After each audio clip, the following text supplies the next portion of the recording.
റവാദ ചന്ദ്രശേഖറിനെ DGP-ആയി നിയമിച്ച വിഷയത്തിൽ പി ജയരാജൻ മലക്കം മറിഞ്ഞതോടെ കൂത്തുപറമ്പ് വിഷയം പാർട്ടിക്ക് തലവേദനയാകുന്നു.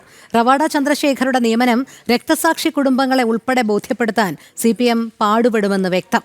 പി ജയരാജൻ കൂടി നിലപാട് മാറ്റിയത് രക്തസാക്ഷികളെ മറക്കുകയാണോ എന്ന തോന്നൽ അണികളിലും ഉയർത്തിയിട്ടുണ്ട്.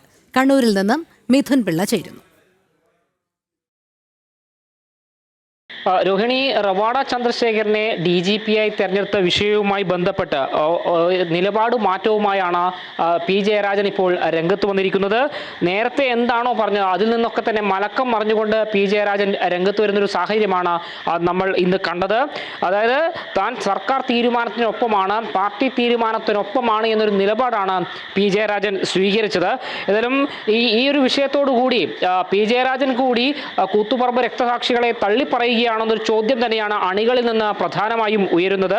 ഇതിൽ തന്നെ എടുത്തു പറയേണ്ട കാര്യമുണ്ട്, ആദ്യഘട്ടത്തിൽ തന്നെ ഈ ഒരു റവാഡ ചന്ദ്രശേഖരനെയാണ് DGP-ആയി നിയമിക്കുന്നത് എന്ന് സർക്കാർ തീരുമാനിച്ച ഘട്ടത്തിൽ തന്നെ പാലക്കാട് മാധ്യമങ്ങളോട് സംസാരിക്കുന്ന സമയത്ത് കൂത്തുപറമ്പ് രക്തസാക്ഷികളെ ഓർമ്മപ്പെടുത്തിയ ആളാണ് CPM-ന്റെ സംസ്ഥാന സമിതി അംഗം കൂടിയായ പി ജയരാജൻ.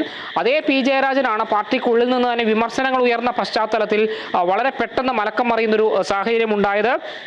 അതായത് കൂത്തുപറമ്പ് വെടിവെപ്പിൽ റവാഡയ്ക്ക് പങ്കുണ്ടോ എന്ന ചോദ്യത്തിൽ നിന്ന് പി ജയരാജൻ ഒഴിഞ്ഞു മാറുന്നൊരു സാഹചര്യമാണ് ഉണ്ടായത്. മാത്രമല്ല തൻ്റെ പരാമർശം ദുർവ്യാഖ്യാനം മാധ്യമങ്ങൾ ചെയ്തത്.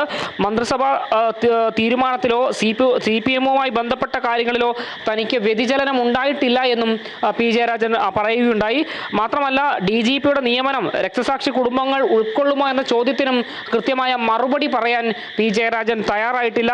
അതേസമയം ഈ DGP-യുടെ നിയമനവും ബന്ധപ്പെട്ട വിവാദങ്ങൾ CPM-ന് വലിയ പ്രതിസന്ധി ഉണ്ടാക്കുമെന്ന കാര്യത്തിൽ യാതൊരു തർക്കവുമില്ല. കാരണം ഇത് രക്തസാക്ഷി കുടുംബങ്ങളെ ബോധ്യപ്പെടുത്തുക എന്നത് വലിയൊരു ദൗത്യമായി CPM-ന് മുന്നിലുണ്ട്. മാത്രമല്ല ഇടഞ്ഞു നിൽക്കുന്ന അണികളെയും ഈ കാര്യങ്ങൾ ബോധ്യപ്പെടുത്തണം. കാരണം അത്രയേറെ വൈകാരികമായ ബന്ധമുള്ളൊരു സ്ഥലമാണ്. CPM-നെ സംബന്ധിച്ച്, CPM പ്രവർത്തകരെ സംബന്ധിച്ച് വളരെ വൈകാരികമായി ബന്ധമുള്ളൊരു പരിസരം കൂടിയാണ് കൂത്തുപറമ്പ് എന്ന് പറയുന്നത്.